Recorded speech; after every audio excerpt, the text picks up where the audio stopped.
Extralabial, c'est l'essentiel de l'intimité à lèvres déliées. Ce qui touche toutes les lèvres, dit à brûle-pourpoint, sans tabou, sans injonction. Des mots, des voix et des outils pour retrouver une intimité libre et parfaitement épanouie.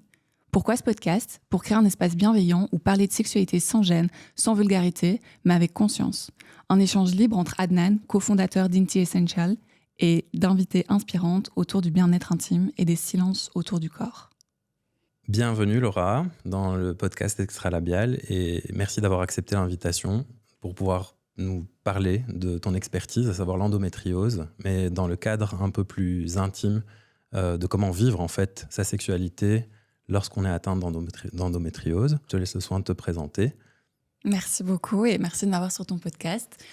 Donc moi, c'est Laura Lequeux et je suis la fondatrice de Toi Mon Endo, qui est l'association belge experte en endométriose. Fantastique. On va dire que tu es un petit peu la personne qui va militer un maximum pour faire reconnaître cette atteinte qui est malheureusement encore trop invisibilisée et que la recherche scientifique justement complètement occultée pendant de nombreuses années. Moi, en tant que cofondateur d'Inti Essentials, j'avais été particulièrement sensible à ton invitation. Tu nous avais invités dans le cadre d'un workshop qu'on avait co-animé ensemble et j'ai pu faire justement la rencontre de beaucoup de personnes qui étaient atteintes d'endométriose. Et ça me semblait en fait extrêmement légitime de pouvoir étendre un petit peu notre savoir-faire, notre expertise, plus spécifiquement aux personnes qui en avaient vraiment besoin. Et j'étais assez interpellé par vraiment le manque d'informations et le manque d'éducation par rapport à la sexualité des personnes atteintes d'endométriose.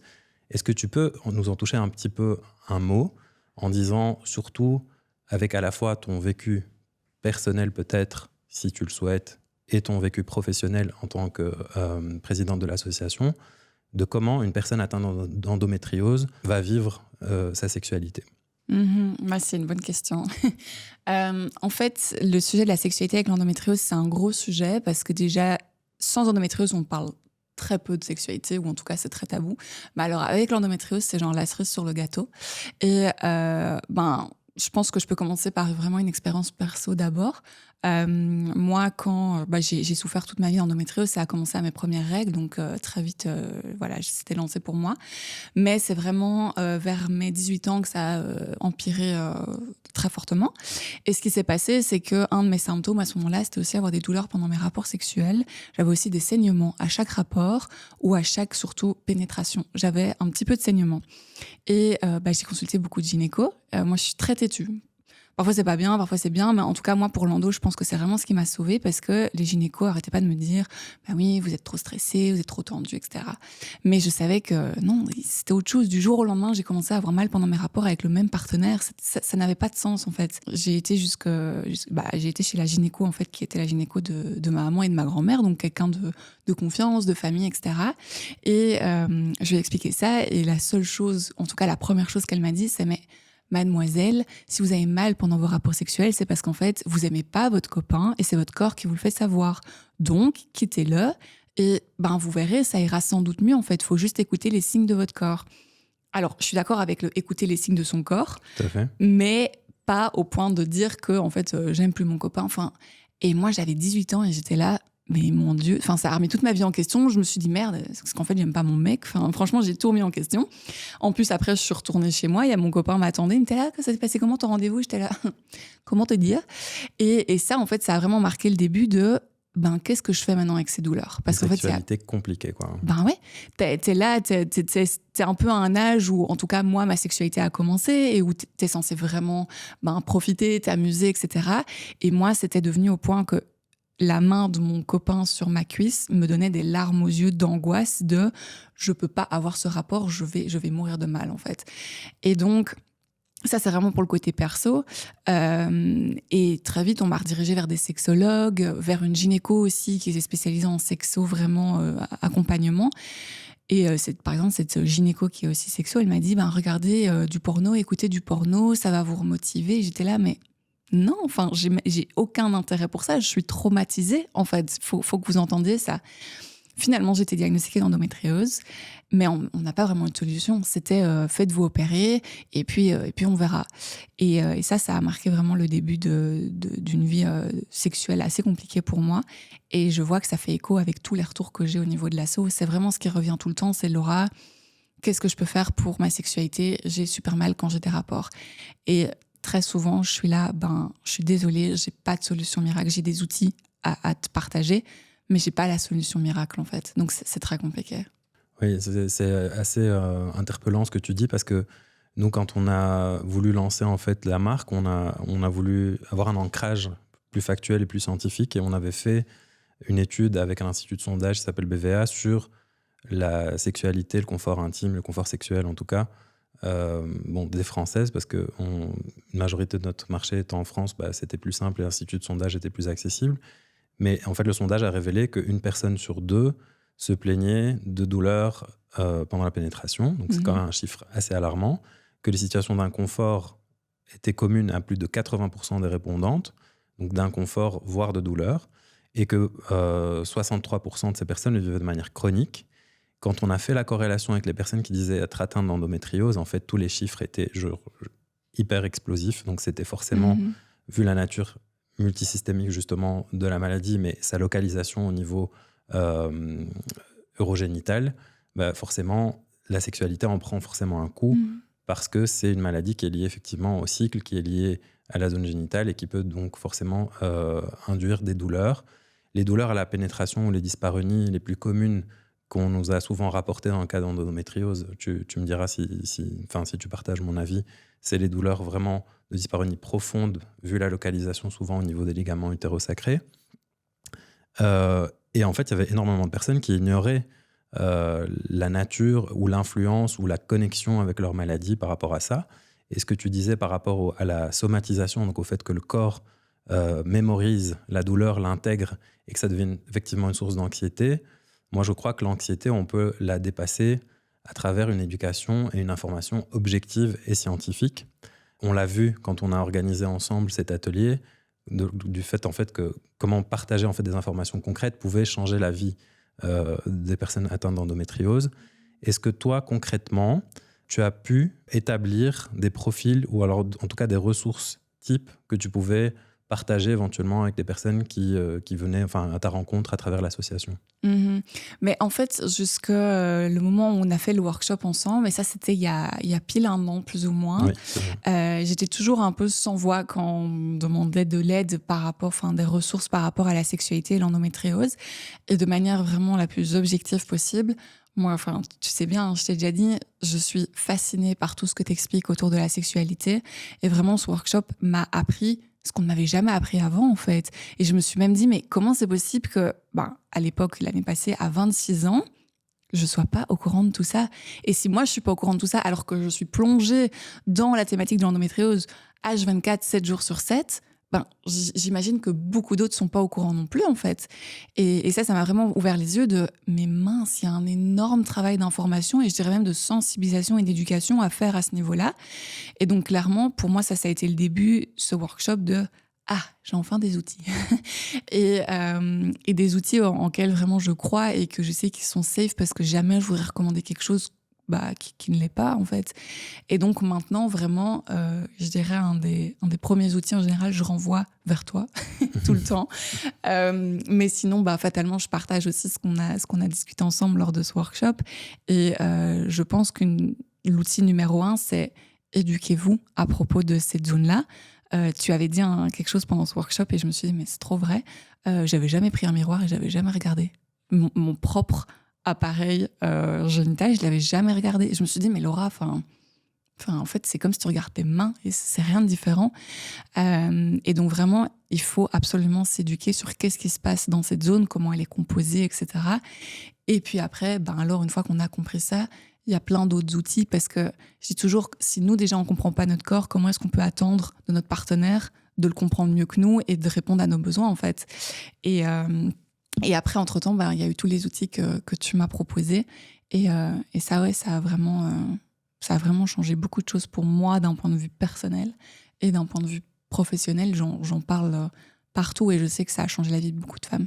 Oui, mais c'est ça en fait qui est des fois la difficulté en matière de confort sexuel, alors encore plus chez une personne qui a atteint l'endométriose, c'est que c'est un peu à la croisée de plein de disciplines et donc c'est ce qui peut des fois expliquer un peu les errances au niveau médical, parce que souvent l'approche elle est pluridisciplinaire, il faudrait à la limite avoir des personnes qui ont une compétence ou en tout cas des pôles qui ont des compétences croisées qui permettent d'orienter ou de prendre en charge encore mieux les personnes qui souffrent de ce genre de maladie. Mais l'inconvénient, c'est que la sexualité reste encore une fois un tabou.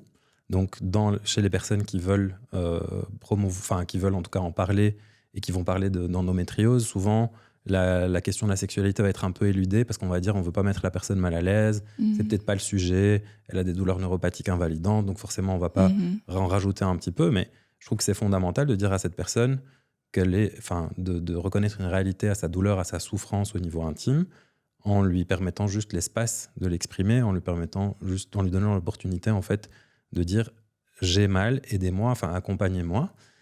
Mais je pense que les professionnels de la santé, alors bien entendu je les mets pas tous dans le même paquet, mais en tout cas de tout ce que j'entends, je pense que eux-mêmes en fait négligent complètement cette partie-là de l'endométriose et les douleurs pendant les rapports sexuels que ça peut donner. Et donc, ne laissent même pas l'opportunité, en fait, à toutes ces personnes d'exprimer ce qu'elles ressentent. Et ça, je pense que c'est la base du problème. Eux, ils nous soignent, ils nous opèrent, puis c'est plus leur problème, entre guillemets. Et ça, c'est un gros problème.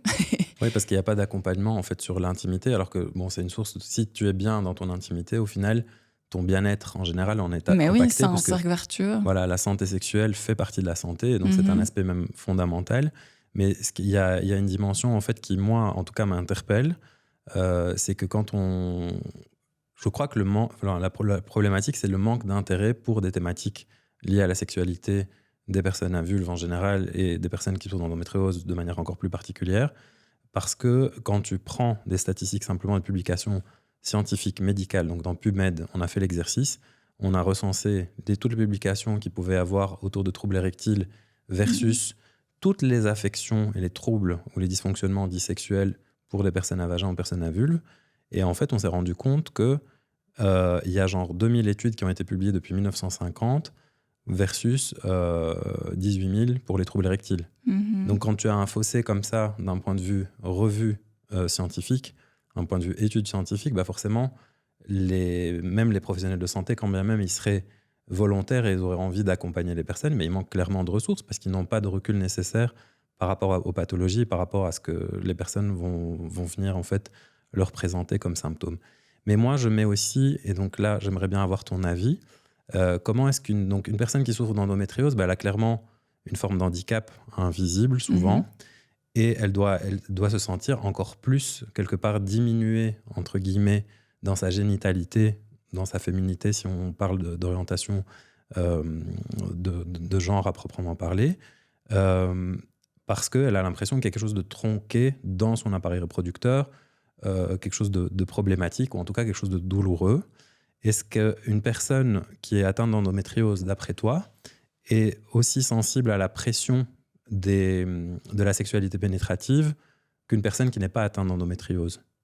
Parce qu'on dit souvent que la sexualité pénétrative exerce un rôle de toute façon sur la plupart des femmes, en tout cas hétéro-cisgenres, en matière on a l'impression que si on n'arrive pas à la pénétration, on est un peu incomplète dans sa sexualité.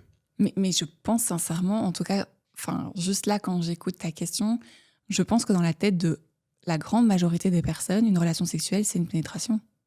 Et donc, moi, en tout cas, jusque la rencontre avec toi, c'était vraiment un peu la vision que j'avais d'un rapport sexuel. Et donc, est-ce que ça change? Est-ce que ça a influencé si on a l'endométriose ou pas? Je sais pas, mais en tout cas, je pense juste qu'il faut tout déconstruire, reconstruire, en fait, parce que juste, on nous a mal éduqués par rapport à ça. Mais en tout cas, je pense que ça nous impacte dans le fait que... Un peu notre confiance en soi aussi. Même beaucoup, je dirais, parce que quand t'es là et que t'as cette partie, en tout cas, je parle en mon nom, mais ma féminité qui est prise comme ça, vraiment, qui m'a arrachée de mon pouvoir, entre guillemets, fatalement, la confiance en soi, elle en prend un sacré coup aussi. Et l'estime de soi aussi. Et dans ton couple, moi, ça a été au point qu'avec mon ex-petit copain, À un moment, je lui ai vraiment dit de manière très sérieuse, écoute, viens, je t'autorise à aller voir ailleurs, en fait. Mais au moins, j'ai plus cette pression de tu dois avoir un rapport avec moi. Parce que Oh. j'avais Enfin, et pourtant, il était vraiment attentif. Donc, c'était vraiment pas un petit copain qui poussait ou quoi. Mais quand t'as pas de rapport pendant parfois 3, 4, 5 mois, alors que t'as 18, 19 ans, c'est l'âge où t'es censé quand même. Enfin, voilà.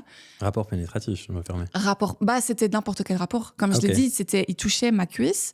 J'avais les larmes aux yeux et une crise d'anxiété qui commençait parce que je savais là où on allait. Je savais que je savais qu'il y avait un but derrière ça. Et je réfléchissais déjà à purer les lames de rasoir que je vais ressentir dans mon vagin, purer le sang après. Enfin, et c'était tous les traumas qui revenaient tout le temps, en fait. Donc je veux dire, c'est vraiment compliqué à gérer.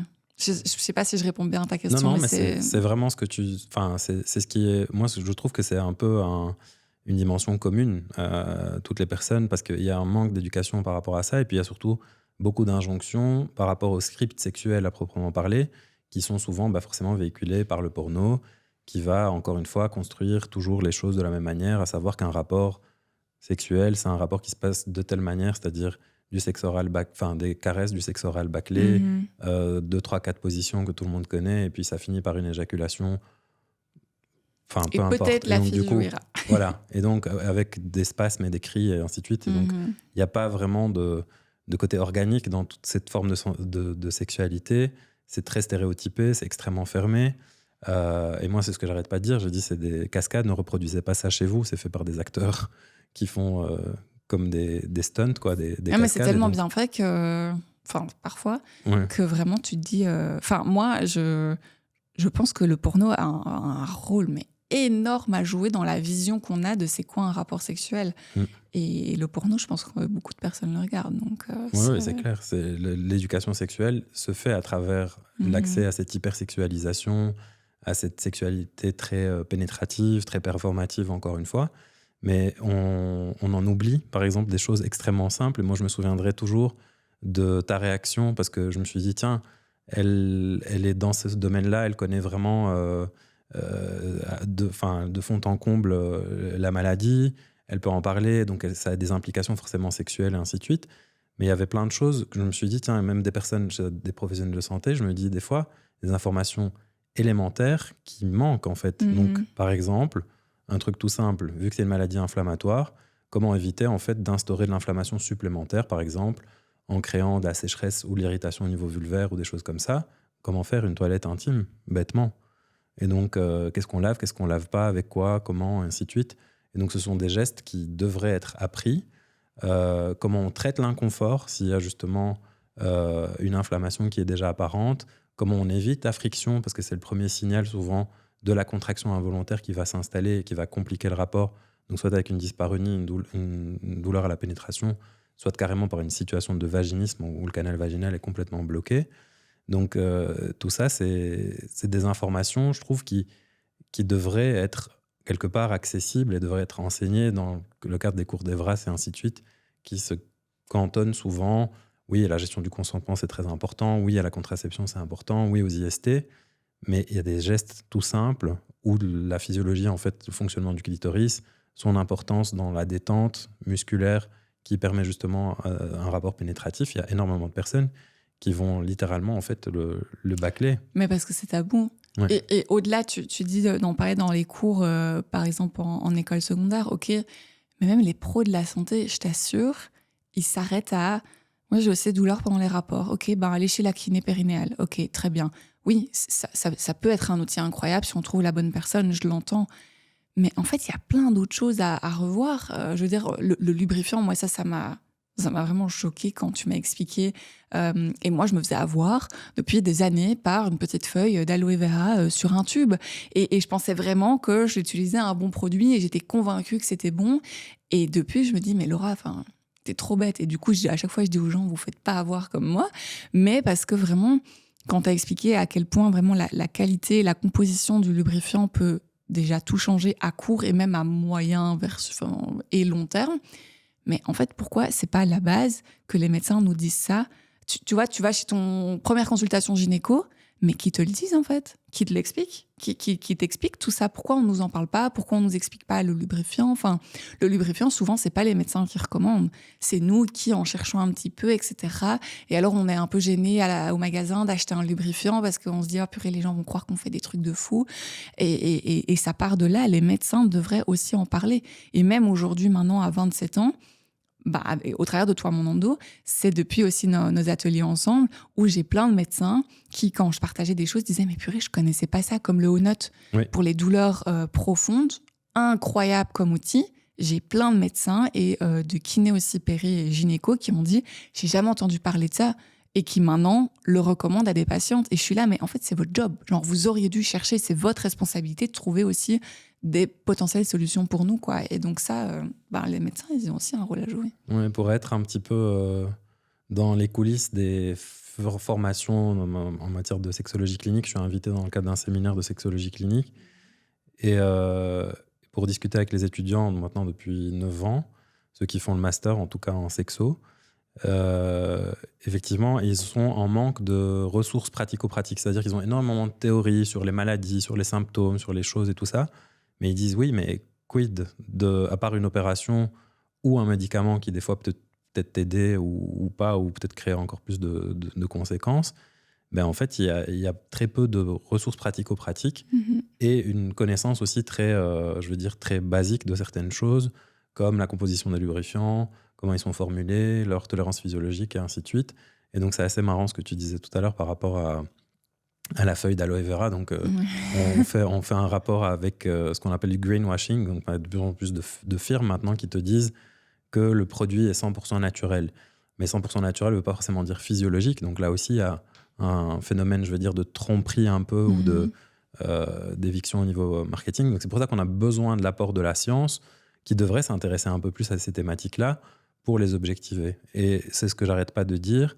La plupart les lubrifiants maintenant, 99% des lubrifiants qui existent sont problématiques parce qu'ils ont plus en commun avec du liquide de vapotage qu'avec la physiologie même des sécrétions. C'est un truc de fou. Parce qu'on retrouve plus ou moins les mêmes ingrédients. Et ils peuvent être naturels aussi. Dans le liquide de vapotage, il y a de la glycérine végétale et du propanédiol, c'est du propylène-glycol végétal. Donc, toutes des choses comme ça où on se dit, oui, c'est naturel, donc ça devrait être bon, mais pas nécessairement. Ou encore cette tendance à utiliser de l'huile de coco vierge, par exemple, que tu vas acheter dans un magasin bio en disant c'est bio, c'est naturel, ça doit être bon. Mais les personnes ignorent aussi qu'elles peuvent transporter des bactéries qui peuvent être pathogènes et les réintroduire dans les muqueuses qui peuvent être sensibles, qui peuvent être lésées, surtout chez quelqu'un qui a des problématiques d'endométriose, ou carrément introduire trop d'acide laurique et donc déséquilibrer complètement la flore et créer encore plus de l'inflammation sur l'inflammation. Donc je trouve que c'est effectivement une science qui devrait être... c'est un peu le rôle de ce podcast, c'est pour ça qu'on est là ensemble aujourd'hui, mais de l'ouvrir un peu plus sur ce qu'il faut faire et ce qu'il faut faut surtout pas faire, quoi. J'avais aussi une question par rapport à comment, en fait, quel est le rôle, en tout cas, d'un partenaire, puisque, toi, on parlait de partenaire homme hétéro cisgenre dans ton cas. Quel est son rôle et quelle est sa responsabilité dans cette espèce de sexualité qui est un peu qui doit prendre des aménagements dans le cas d'endométriose? Est-ce que tu penses que c'est le rôle exclusif de la personne qui en souffre, ou est-ce que tu crois qu'il y a une charge mentale qu'il faut partager quand même? Ah mais oui, mais carrément. Je veux dire, un rapport, en tout cas quand on est en couple ou pas, mais un rapport dans la structure dont on en parle là, c'est à deux. Les deux doivent être complètement impliqués là-dedans, ça c'est clair. Après, est-ce qu'ils sont impliqués au même niveau, avec la même intensité? Je pense pas, parce que dans tous les cas, quand ça te touche toi dans tes tripes, fatalement tu vas t'impliquer un peu plus. Mais c'est complètement le rôle aussi du partenaire de se renseigner et aussi peut-être de payer les lubrifiants ou autres. Parce qu'en fait, on les utilise à deux, donc voilà. Complètement. Donc non, je pense que c'est hyper important. Et au-delà de juste le côté, pour moi, c'est une évidence qu'ils doivent se renseigner. C'est aussi une manière, je trouve, de montrer aussi son amour ou son affection, ou peu importe ce qu'on ressent, mais son respect pour cette personne, parce que ça veut vraiment dire, ok, je te crois et je considère ce que tu as et ce que tu ressens, et j'ai pas envie que tu souffres, donc moi aussi, je veux faire mon max pour t'aider. Et donc oui, la personne doit s'éduquer, Mais je pense aussi que la personne qui souffre a un rôle à jouer dans le sens, beaucoup de personnes n'osent pas le dire, simulent. Il y a vraiment, je suis moi-même passée par là en fait. Très important ce que tu dis là. Ouais. On simule et on se dit ok, on va prendre sur soi pour cette fois-ci et on est en train de crisper tout notre corps pour ok, ça passe vite fait, bien fait. Et en fait, ça laisse des traumas énormes et puis c'est un cercle vicieux catastrophique. Et donc, je pense que si on simule et qu'on ne le dit pas à notre partenaire, on peut pas lui en vouloir de pas savoir. Donc, je pense que c'est important, si tu lui en parles et que la personne n'adapte rien, ok, là, vas-y, tu sois pas contente. Mais si la personne est vraiment, tu le caches, bon ben là, voilà. Mais le côté simuler, prendre sur soi, purée, c'est un gros sujet aussi, ça. C'est un gros sujet. Ça, c'est un énorme sujet, effectivement, parce que moi, en 20 ans de métier, dans une boutique érotique, étant au plus près de l'intimité de beaucoup de personnes à vulve, je me rends compte effectivement que c'est un peu une tendance. Le fait de se dire, prends sur toi, si t'as un peu mal, c'est pas grave, ça va finir par passer, c'est un peu désagréable au début, puis ça va aller. Donc, déjà, le premier réflexe de la première fois, tu vas avoir mal. Si t'as mal un petit peu au début de la pénétration, c'est ok, après tu vas perdre un peu moins et tu vas avoir plus de plaisir, ainsi de suite. Quand tu vas accoucher, tu vas avoir mal. Quand tu vas avoir tes règles, tu vas avoir mal. Et donc ça, c'est aussi un des premiers trucs par rapport auquel il faut peut-être faire un red flag par rapport à l'endométriose et par rapport à la douleur en général. Et effectivement, le corps somatise et la mémoire musculaire du corps va un petit peu emmagasiner tout ça, et la situation va devenir de plus en plus complexe. Au point qu'il y a des personnes qui doivent en arriver à prendre des produits extrêmement forts comme des psychotropes pour pouvoir passer au-delà de la douleur ou de ce qu'elles vivent. Alors que si elles avaient pris le taureau par les cornes peut-être à la base et qu'on les avait accompagnées dans la gestion de leur douleur et de leurs problématiques, elles n'auraient pas infligé cette espèce de tension tout le temps au niveau corporel. Et donc finalement, ça finit par se traduire par un inconfort monstrueux. Pour peut-être essayer d'avoir ton avis. Donc, je vais peut-être énumérer des choses qui, selon moi, peuvent aider une personne qui souffre d'endométriose. Et n'hésite pas, toi, alors du coup, à compléter ou à dire par ordre de priorité qu'est-ce qui te semblait important pour toi qui es personne qui souffre d'endométriose dans ta sexualité. Donc, la première des choses, je crois, à mettre en place, c'est effectivement une forme de confort pendant les situations de pénétration, donc des sexualités pénétratives, avec des lubrifiants, voire avec une synergie de lubrifiants. Donc le lubrifiant à base d'eau qui doit être qualitatif et qui ne doit pas causer de problème et qui ne doit pas provoquer d'inflammation supplémentaire, qui doit être appliqué de part et d'autre. Ça, je crois que c'était une information qui toi, t'avais surprise, parce que tu m'as dit, oui, c'est vrai, comment est-ce qu'on applique du lubrifiant? On ne s'était jamais posé la question, et ça, c'est un truc qu'on me dit souvent. Il y a la question aussi des anneaux de confort sexuel qui limitent la profondeur de pénétration et qui permettent d'éviter les zones où il y a des lésions. Il y a la question posturale aussi, donc le fait de changer des fois de posture et de position pour avoir des pénétrations plus ou moins profondes et ainsi de suite. Et puis il y a aussi toute la gestion du confort intime, c'est-à-dire en dehors de la sexualité, comment prendre soin de sa zone génitale pour qu'elle ne soit pas sujette à l'inflammation et ainsi de suite. Donc moi, je dirais ces 4 éléments qui me semblent hyper importants. Et le premier élément que tu as dit, pour moi, c'est vraiment limite le plus important. Ouais. Un bon lubrifiant et après une huile ou autre que tu viens rajouter, moi, je dis vraiment, ça glisse comme une lettre à la poste. Donc, c'est bien vraiment, résumé, bien expliqué. C'est vraiment, pour moi, ça, c'est un combo que je recommande à tout le monde. Et en plus, si tu prends comme l'huile que vous avez de massage, tu peux combiner différents trucs. Donc, c'est chouette. Tu peux passer d'un massage à un peu plus. Et du coup, ça te met aussi dans un mood un peu plus détendu. Ouais. Je pense qu'il faut vraiment créer son univers. Il faut tout mettre en place pour sentir qu'on est en confiance et que ça va aller. Mais ça demande du travail, attention. Hein. Dit la meuf qui, il y a quelques années, avait les larmes aux yeux quand quelqu'un lui touchait la cuisse. Donc, mais il y a de l'espoir. Et justement, pour ouvrir sur une note un peu positive et partager tes tips ou les informations qui sont capitales pour toi et donc qui peuvent améliorer la sexualité d'une personne qui souffre d'endométriose, je demande ça à toutes mes invitées dans tous les podcasts. J'aimerais que tu me dises...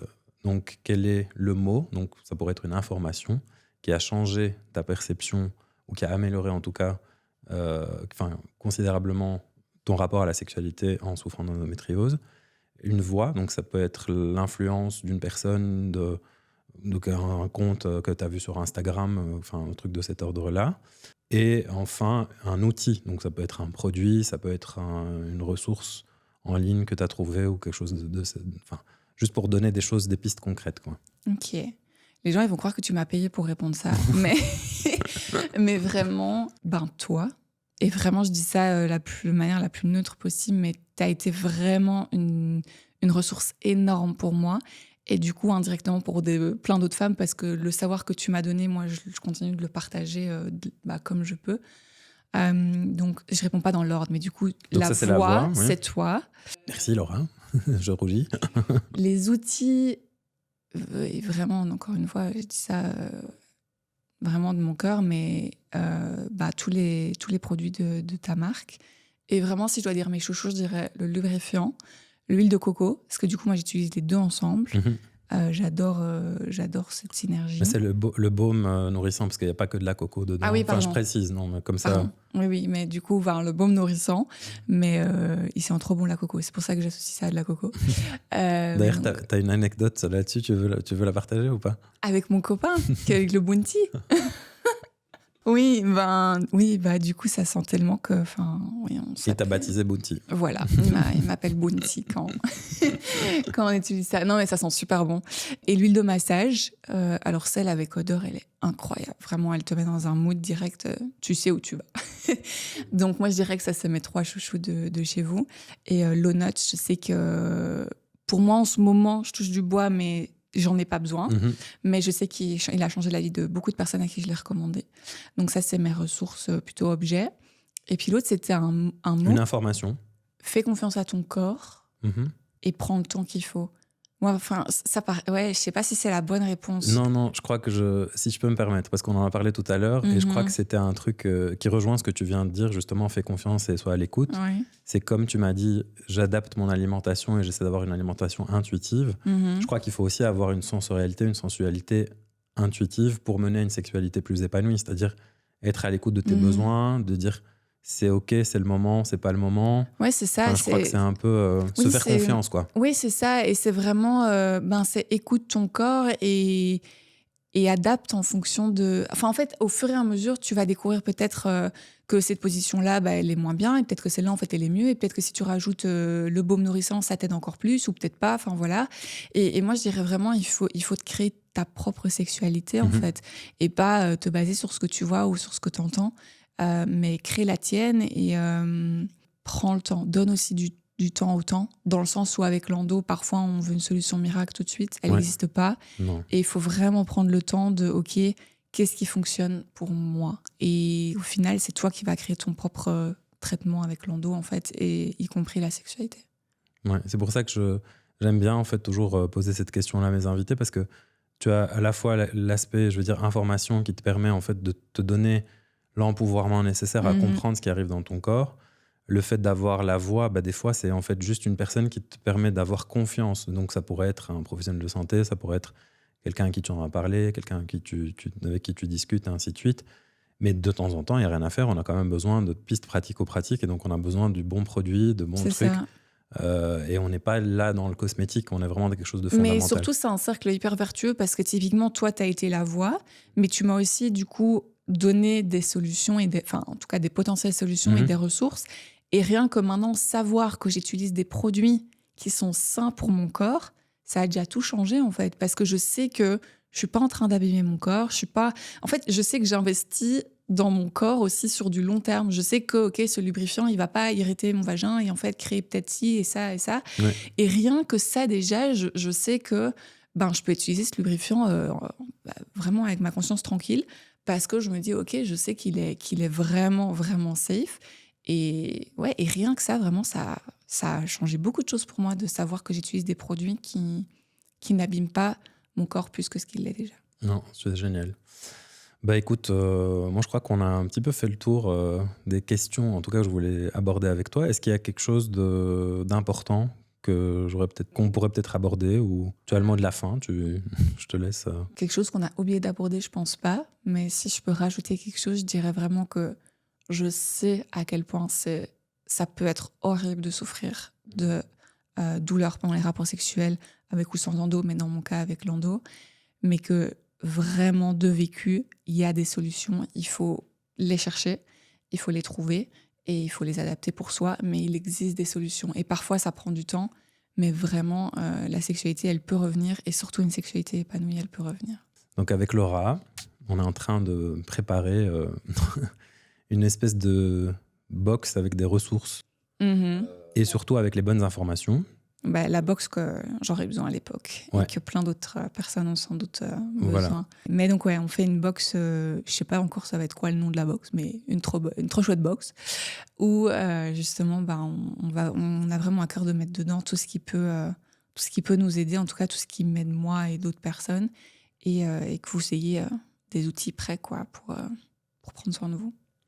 Nickel, merci Laura, c'était super chouette de t'avoir et de parler de tout ça avec toi, enfin des sujets super importants mais surtout de redonner espoir et de pouvoir aider justement un maximum de personnes puisqu'on est là pour créer des ondes vertueuses, on va dire c'est comme ça, et l'ouvrir sur toutes les thématiques qui touchent les personnes qui n'osent pas exprimer justement leur mécontentement, leur inconfort, leur douleur et ainsi de suite. Donc, 1000 merci pour ton audace, pour ton courage et pour surtout ta sincérité. Merci. Merci à toi de parler de ça. Et à quiconque qui nous écoute, n'hésitez pas aussi si vous avez besoin. Toi, mon endo est toujours là aussi pour vous aider. Merci Laura, merci toi, mon endo. Merci d'avoir écouté Extra Labial. Si ces paroles vous ont touché, éclairé ou interrogé, partagez-les pour qu'on n'ait plus jamais à la fermer sur ce qui nous concerne intimement. À très bientôt pour un nouvel épisode tout aussi extra labial.